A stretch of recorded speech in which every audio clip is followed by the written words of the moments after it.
Good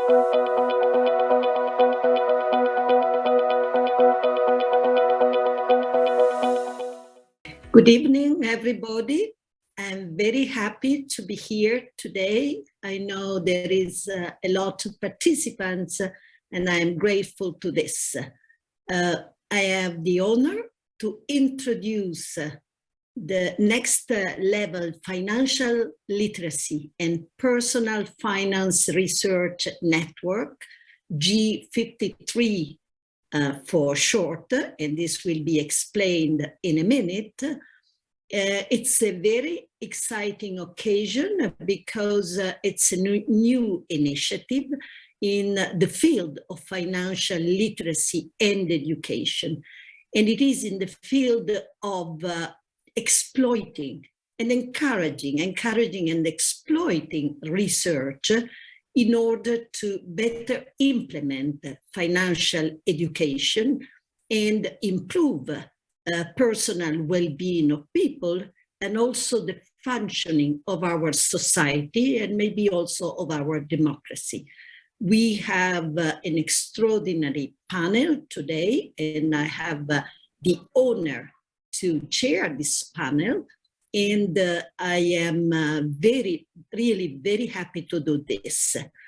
Just to introduce myself, you have seen perhaps from the invitation card all the affiliation of the participants. I am from the University of Turin. I am in the advisory board of GFLEC, and this is again a very important aspect of my life and affiliation, very important affiliation. And I have been, let's say, induced since the very beginning to share Annamaria Lusardi's passion for financial literacy. I believe it is important, and I believe that research can really contribute to improve our knowledge of how this can be spread in the population, and as I said, improve our society. So without further ado, I am here to introduce the first speaker, whom you all know, and to ask her a question. And the question is, Anna, how do you explain this new initiative, this new level, this G53 plan project? Thank you, Elsa. With this new initiative, we aim to bring together the best researchers in the field of financial literacy and personal finance to facilitate the exchange of ideas, promote research, and provide evidence and data to inform policymakers and also the private sector. As you know, financial literacy has become an official field of study. It has its own Journal of Economic Literature code. It is G53. And inspired by that name, we have called the network G53 Network. And also we are going to start with as many as 53 researchers, even though, of course, the network will continue to grow. And I want to mention the main objectives. And as I said at the beginning, we want to bring together all researchers from around the world working on financial literacy and personal finance. We want to connect them as well, for example, via an annual conference of all of the members and other people, and also organize many events so that people can continue to exchange ideas. We want to disseminate research via a working paper series so that people can already disseminate the research they do before it gets published. And we want to build the next generation of researchers, for example, via mentorship and a training program for junior researchers and for graduate students. And we want to use research to inform policy and programs. So we said financial literacy for the greater good. GFLEC will provide the infrastructure for this network, including building a website but of course this will be independent. We are just providing the setup and to promote building up this network. And I have to say, this idea was born out of a meeting I had with Panu at a conference. Our annual meeting of the economists is called the American Economic Association annual meeting. And when we met, I think it was in San Diego, we thought, wouldn't it be great if we had such a meeting for the researcher working on financial literacy?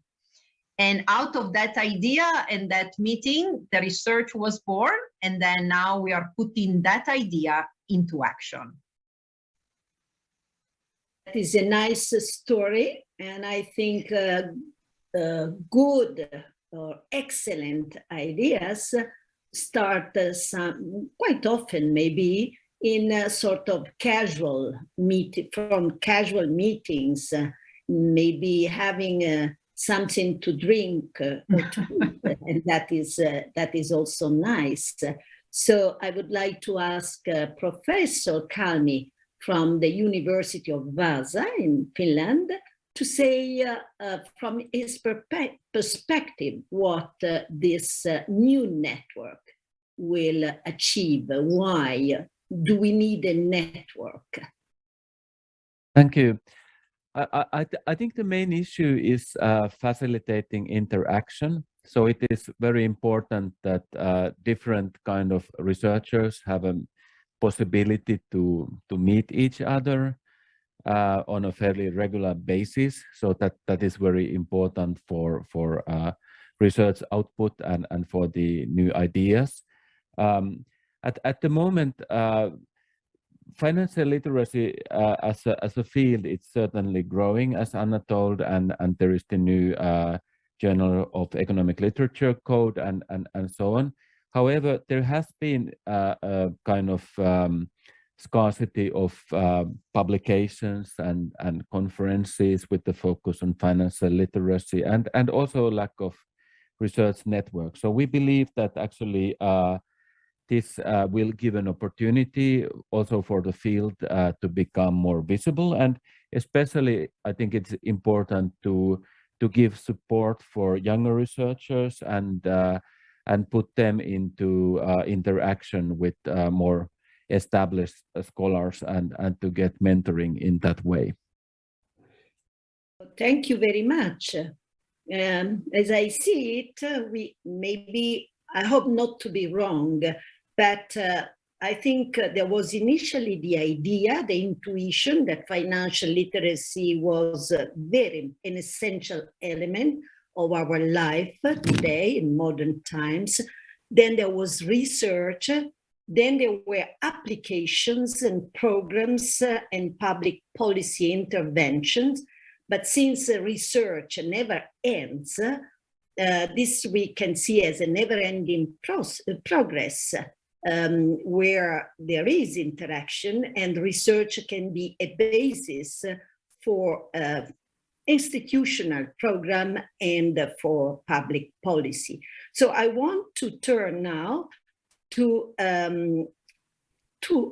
Robertson, to Julie Robertson, sorry, who is head of Financial Consumer Agency of Canada, and see from her perspective how this new network can be of help in doing your job, in reaching the people with your institution. Thank you very much, Professor Fornero. I'm very delighted to be here and very excited about this new initiative.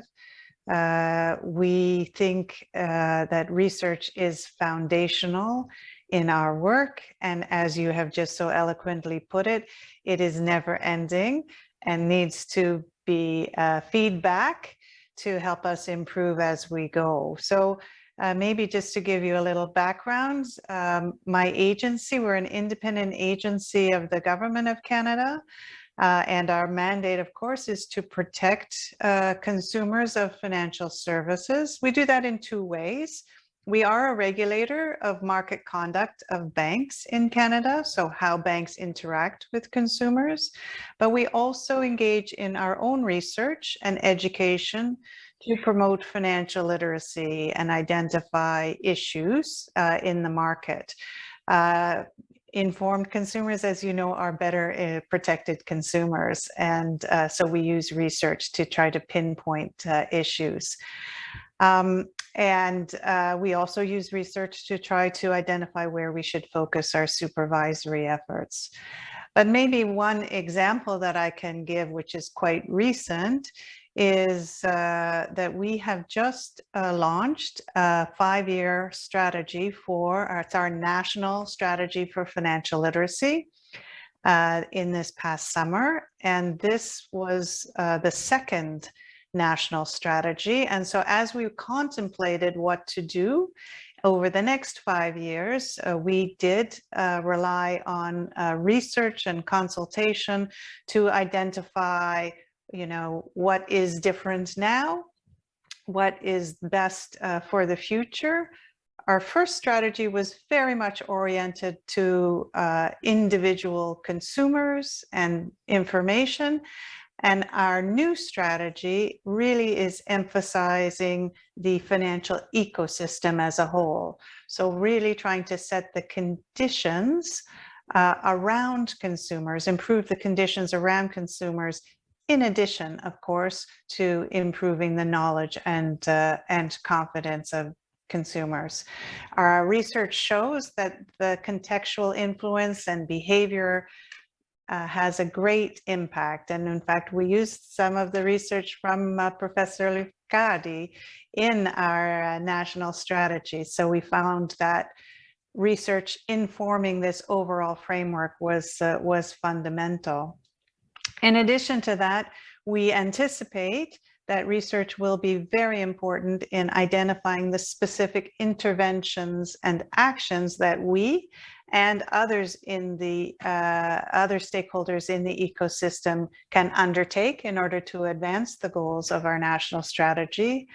And then finally, the third way, of course, is in the evaluation and the measurement of progress. And this is a fundamental part of our strategy as well.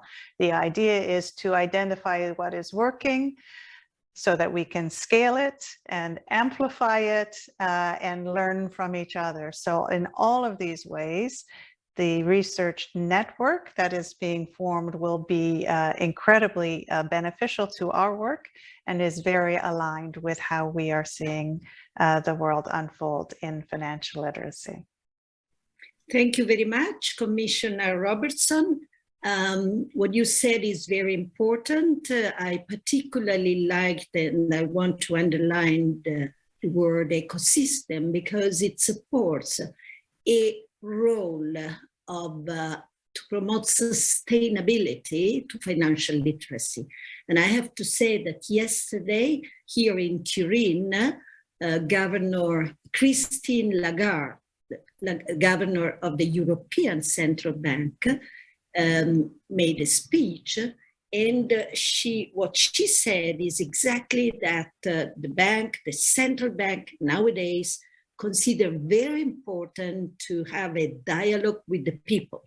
Not any longer, you also mentioned the banking system, not any longer the distance between the monetary policy and the normal life of people, but explaining what the monetary policy, in a very, very simple way, what the monetary policy and the banking system are there to do, because they have an essential role, and it is important that people understand this.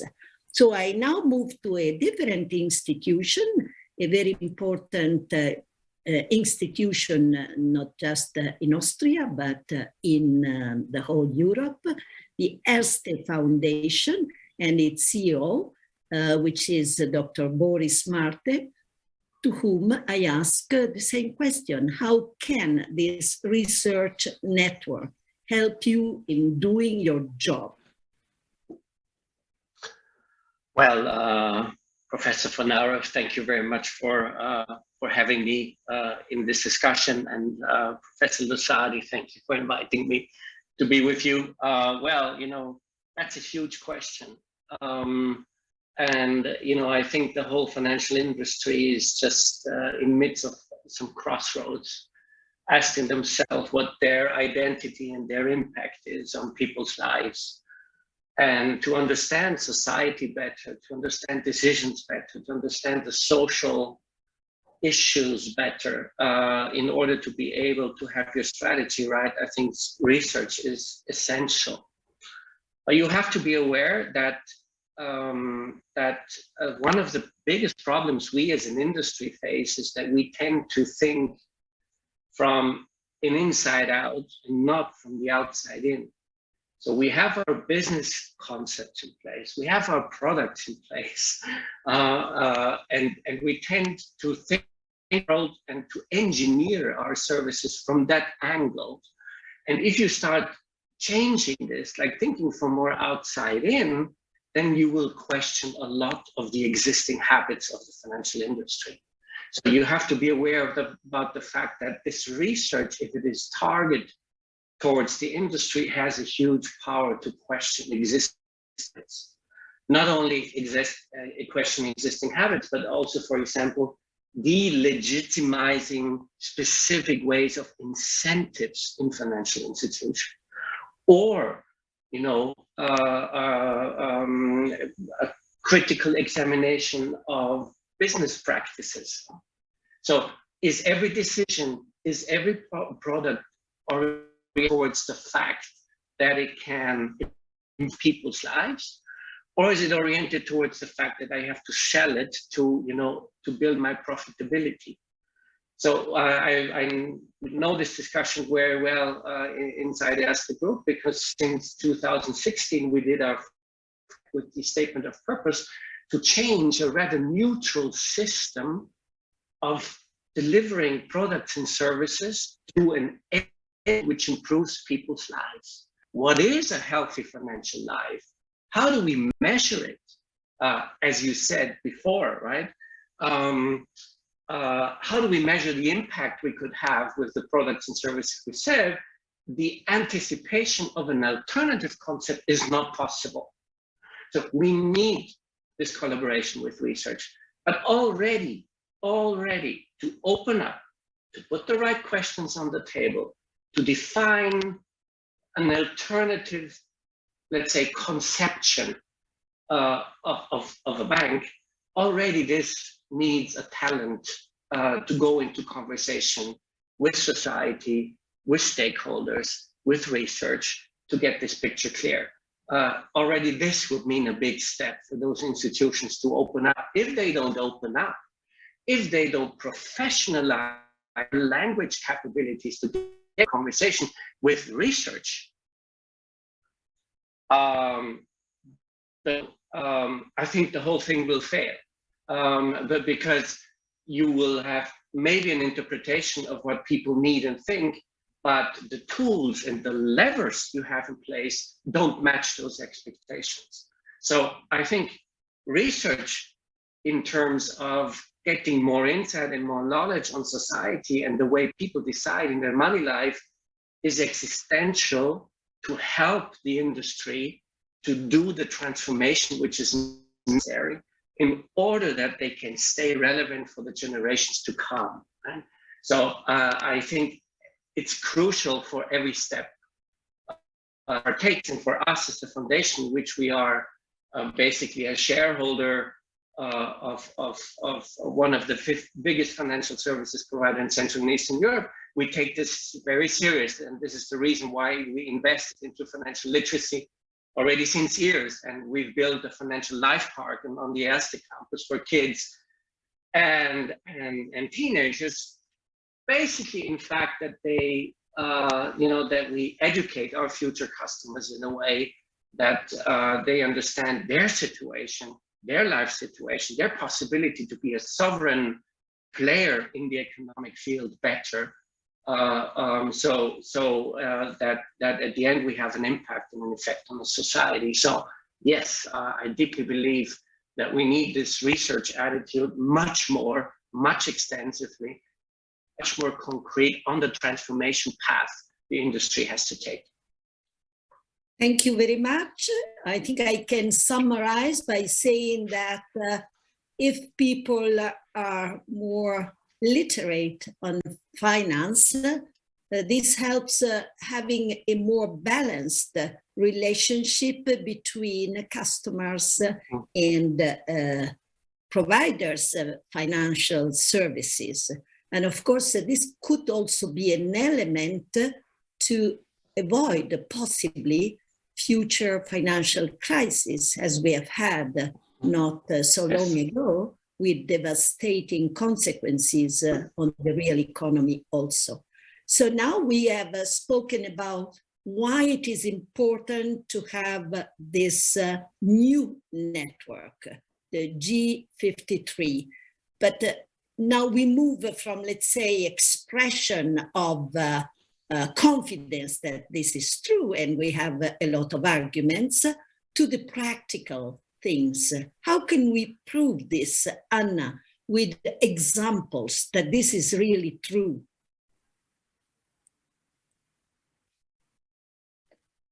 I want to provide, first of all, a couple of examples of networks and initiatives which we are trying to amplify with this network. And one I'd like to mention is this initial project that we have done with Olivia Mitchell. As you know, we had designed these 3 questions to measure financial literacy. And over time, a lot of researchers from other countries contacted us and asked, whether they could use the questions.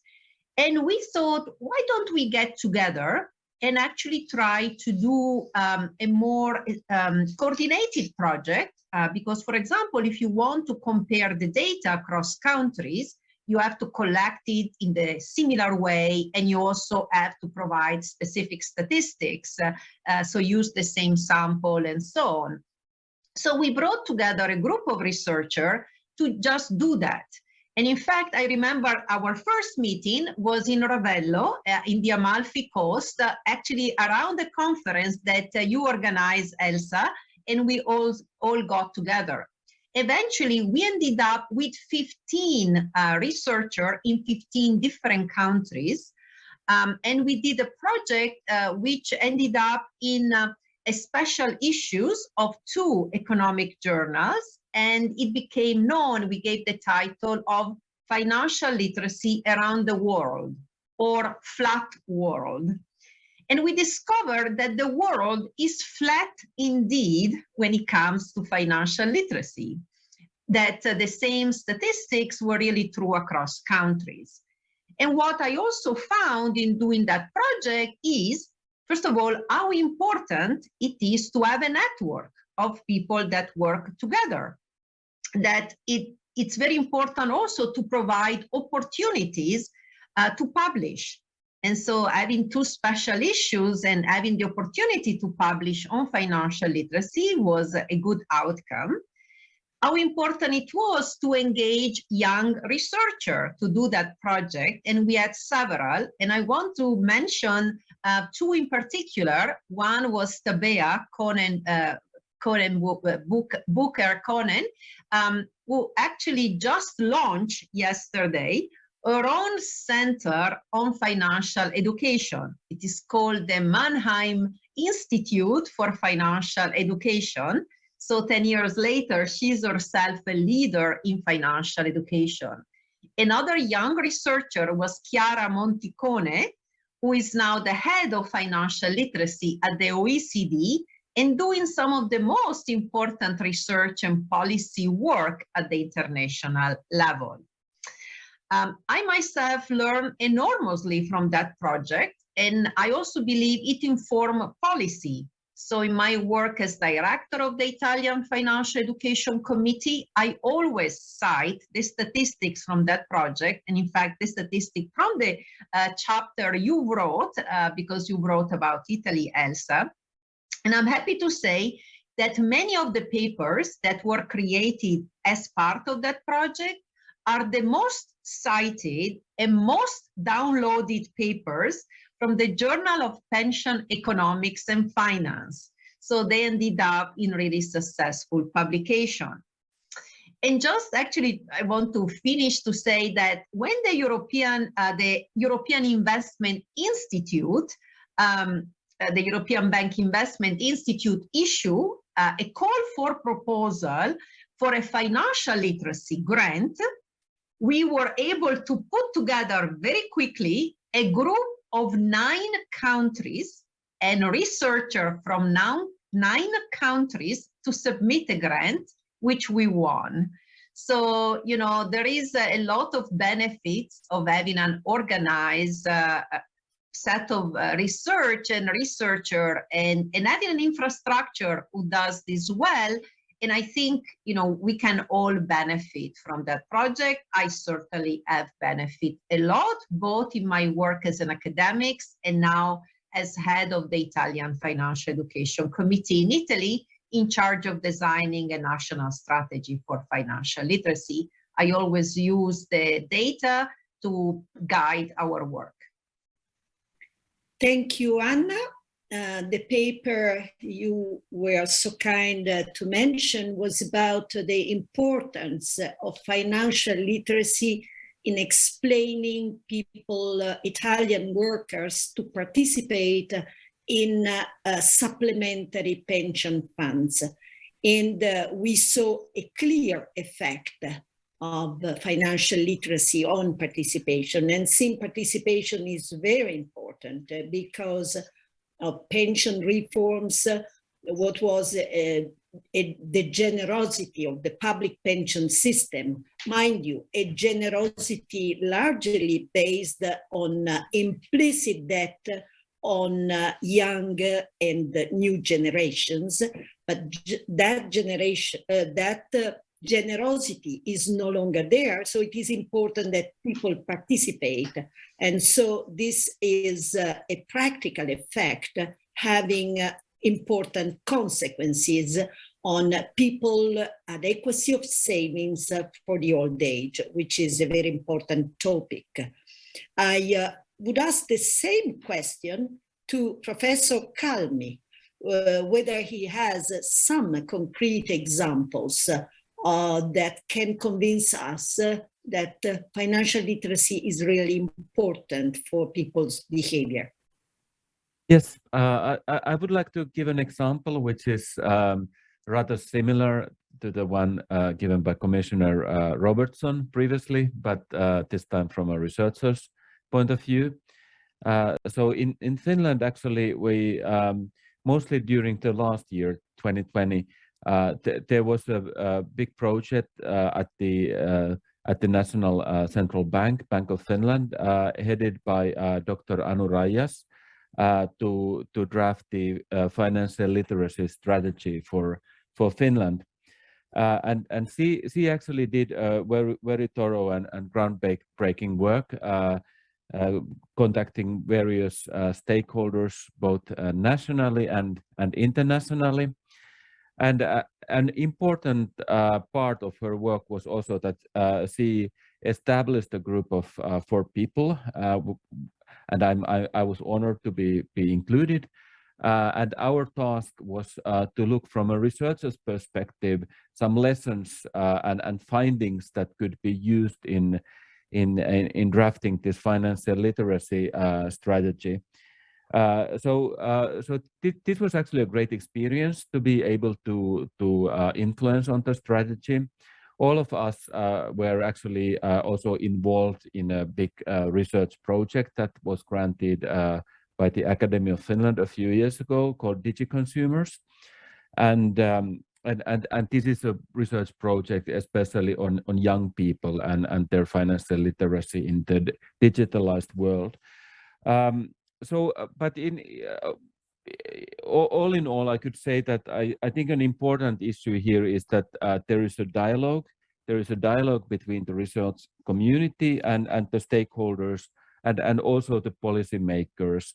And I think it's actually quite rare occasion that this dialogue is working so well. And what the researchers have found out in their research, I mean, it's really listened to and it's actually incorporated in in public policy. So in a way, it is kind of it's really kind of possible in this particular field to influence the public policies. Thank you very much. I will move to Commissioner Robertson, who already gave us some example of the let's say, importance of financial literacy on policy making, but I would like to ask you whether you think that this will change the way you work with the Canadian consumers of financial services. Thank you. The answer, of course, is absolutely, and it must. We must incorporate the very best information and knowledge and expertise into what we do in order to be the most effective. And I would say that's probably the first most important message for us as a consumer and provider of research, is that we, while there's, it's a growing field and there are an increasing number of resources being applied, we will all benefit very much from the learning and expertise of others. So policy will be better if we can tap into that sharing of research and information.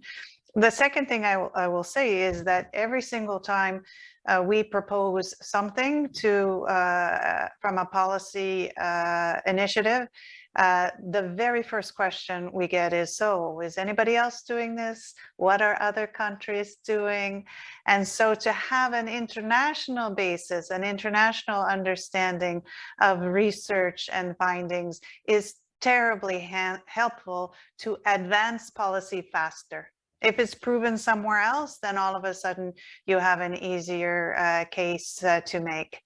And the third area, I think, where this is critically important is in the area of separating good research and good information, trustworthy research, sound research from everything else. There's no shortage of information. This is true at the consumer level, of course, but it is also true at the policymaker level.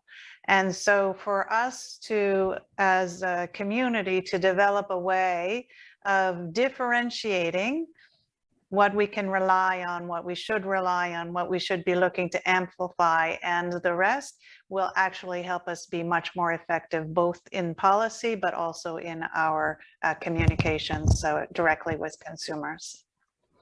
I'm very glad that you mentioned communication, institutional or just free information about financial matters, because financial literacy is reinforced when we have a correct, transparent, full, but also simple information.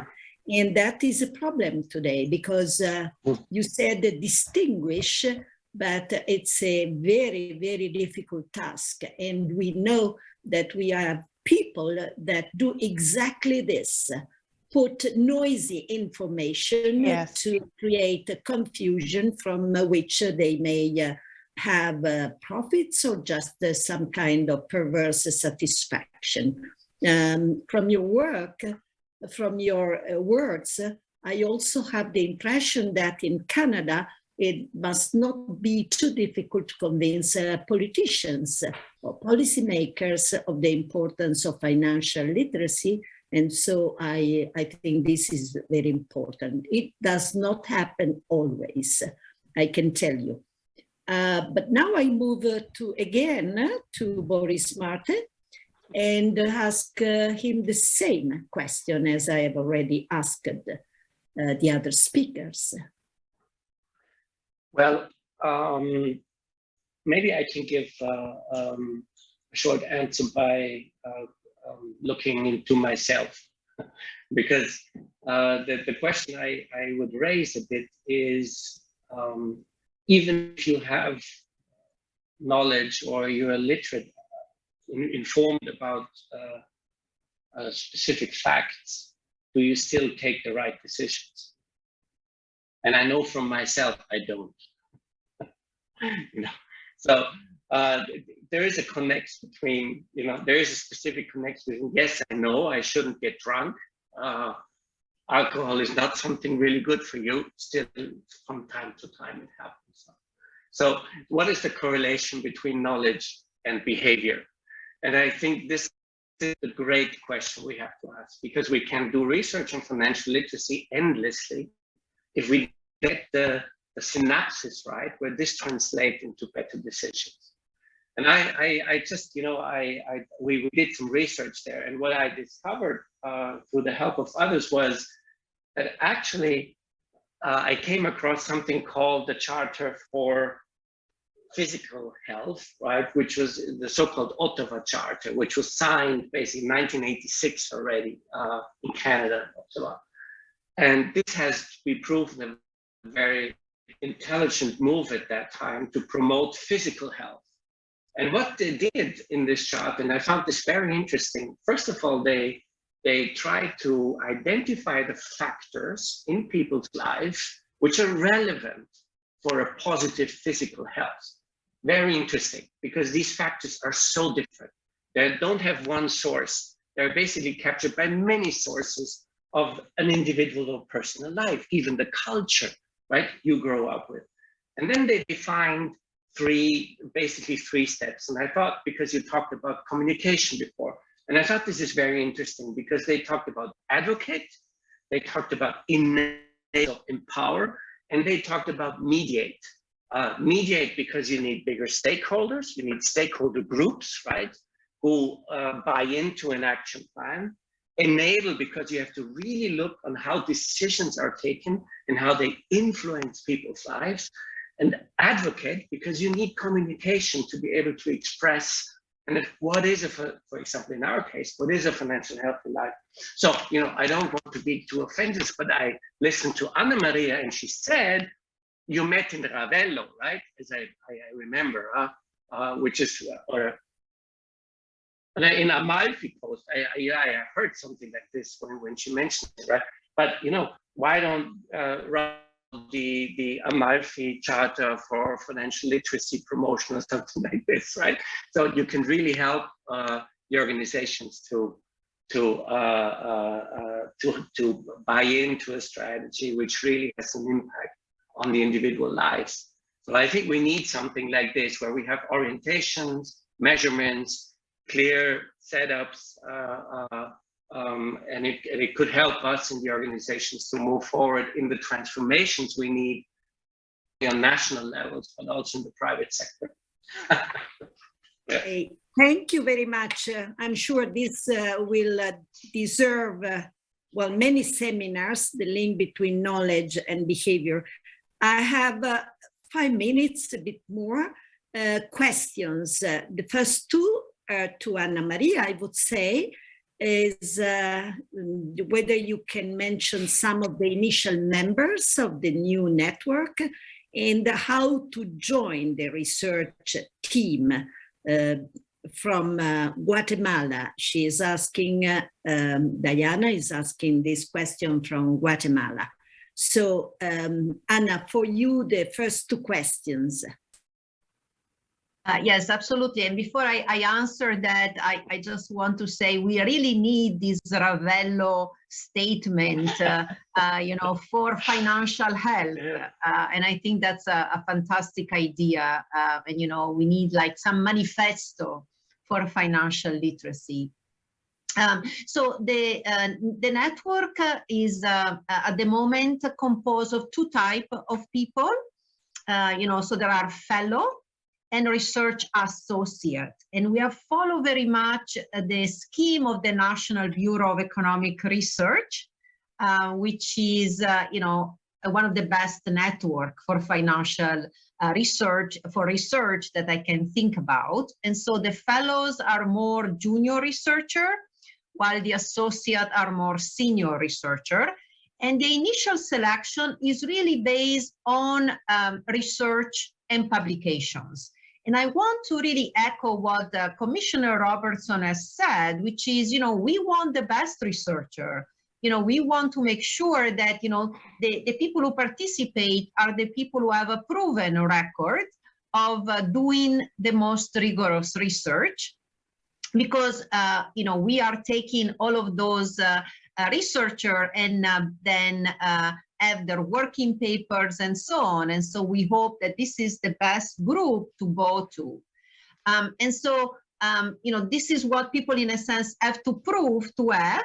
And there will be a committee who will look at the applications and therefore will see if people have this basic prerequisite to be part of the group themselves. And, overall, we don't want to exclude anybody. Everybody can, look at the website, look at the working paper, participate at events, and we will send invitations. But, we do want to make sure that the group, the initial group in particular, has this really tracking records of excellence in research, of doing rigorous research, because this is the research that policymaker and the private sector will look at, for hopefully making decisions. Thank you. I have other two questions from the audience.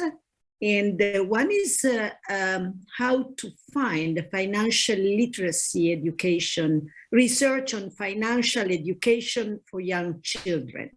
And the second one is what kind of role do you see that research could have in evaluating national strategies for financial education?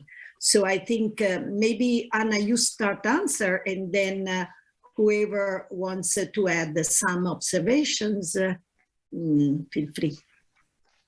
Yeah, I want to quickly answer, but I leave it to Commissioner Robertson to talk about the evaluation of national strategies. I think there is really an important role here for research to look at vulnerable groups, to look at research, for example, of children. And so, I don't want to push any research here. I just want to make sure there is a place for people to go and read the best research done. And so we hope that, we will be able to eventually to collect the best research. I also think there is an important role for researcher indeed to do evaluations, and the role of research to assess, for example, whether financial education work and how to make it most effective. So, this is research, for example, I myself have done with a group of collaborators, and we really hope that this network can do more. But perhaps Commissioner Robertson can speak about, the evaluation of national strategies. Yes. Oh, yes. Thank you very much. Happy to, because it really is a very important part of what we are trying to do. But I will start off saying, of course, this is under development. We're not, we don't have the magic answer, but we have identified in our national strategy 6 priority areas, and they break down into 3 as far as barriers that we see in the ecosystem. And one is what we've talked about already, the ability to communicate in the most effective way. We've also got 3 in actions that need to be amplified. And an example of that is using the behavioral insights to drive better financial decisions, as Boris was speaking to. And we are currently under development right now, measures for each of these priorities areas, because we want to put those publicly for ourselves, but also for our stakeholders, other people working in this environment to use, to measure and evaluate their own initiatives. So that will be coming in the next few months. We will focus on the ones that we're pretty clear on first, but we would also invite suggestions and participations, because I think this is a newer area of research, and so this will require some experimentation and trial and error before we find things that actually we're comfortable relying on. So if anyone has interest, this is published on canada.ca. If you search for National Literacy Strategy on the government website, this will come up. So just to let you know where to find. Thank you very much. As for children, if I may just add a couple of things. One is that we really believe in financial education in school, should be provided in school, but also families can play a role. And I personally did with some colleagues, did a work on the importance of pocket money as a way to make children responsible for a small budget and teach them some basic concept about money that I think it's also useful. We now move to the conclusion. There is also another question, if we have a couple of more minutes, and then to conclude. Only financial literacy and digital financial literacy always lead to financial wellness. Is this or any other important component of one behavior is important? We have many, Anna.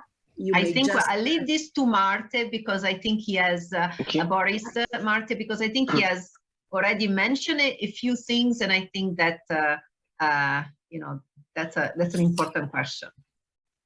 No, I just think that we are experiencing an economical shift because, you know, the whole discussion about interest environment and losing money, the whole discussion about future provisions, the whole discussion about personal investments, all these topics require an individual who is able to take rational decisions about the organization of his life, his or her life. And we know that those capabilities are not well developed. And we know that school plays a role, but we also know that many other things which influence such personal decisions also play a role. So I think financial literacy gets more and more important to be able to be a person taking part in a society, enjoying kind of life and being able to manage his, her families or environment. So I think, yes, financial literacy has a much more crucial role probably than it had 20, 30, 40 years ago because the economic environment shifts. And on the other side, I think we have to take in mind that there's major players out there who are responsible for the fact that information is not disseminated. And sometimes, you know, I'm very critical now and also self-reflective now, it's done on purpose. And we have this information gap between the services providers and the individual. And I think as long as we have this information gap and we do business with this information gap, we're on the wrong path. But we act that this happens every day. And we create it. We are responsible for the fact that we created those customers have clear measurements, clear concepts, clear, you know, impact targets, which help us to move forward. And I think there, an initiative like you could play a role because you could set, you know, the level discussion and ask for the conversation, which we all need in relation to the public or national instruments, but also in relation to the private industry. Thank you. This seems quite a conclusion. I like your appeal to rational behavior, but perhaps because of my age or my experiences, I also like the idea that people have sensibility. So since I am a fan of Jane Austen, I would say that we need both sense and financial literacy, provide people with sense, but also sensibility. And this may be, it's also encouraged by financial literacy. Yeah. So I would end with this, to have people sharing sense and sensibility. And I think we have a lot of work to do because this is just a mission at the beginning. Well, a lot has been already done, but to reach everybody in an inclusive society, really it is important. And there are many aspects that haven't really been analyzed, and this the research has to do, such as what the pandemic reminds us, and that is the relationship between health, personal health, and I know that doctors today speak of a unique health, and financial literacy. This perhaps it's a reflection that the pandemic will suggest us to study and to analyze. I thank you, everybody. Well, all the speakers. It was wonderful, a wonderful panel to me, and all the audience. And I wish you all the best. And goodbye. Thank you. To another seminar, web seminar. Goodbye. Thank you. Thank you.